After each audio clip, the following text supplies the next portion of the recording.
নমস্কার বন্ধুরা, বাড়িতে মাংস আনলে আমি আমার 2 বছরের বাচ্চার জন্য এরকমভাবে মাংস রান্না করে দিই।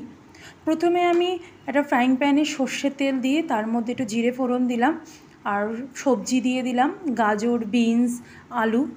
একটু হালকাভাবে নেড়ে তার মধ্যে আমি দিয়ে দেবো নুন আর হলুদ গুঁড়ো।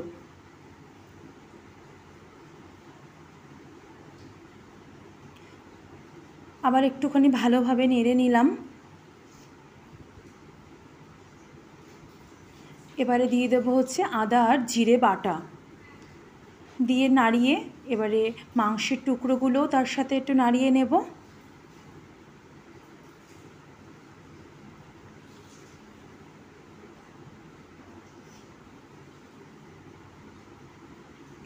এবারে এর মধ্যে আমি দিয়ে দেবো পরিমাণ মতো জল, জলটা একটুখানি বেশিই দেব।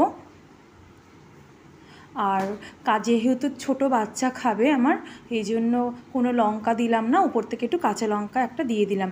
ব্যাস ফুটলেই আমার তৈরি আমার মাংসের রেসিপিটা। তোমাদের কেমন লাগলো জানিও, তোমরা বাড়িতে বাচ্চাকে এমনভাবে খাওয়াও।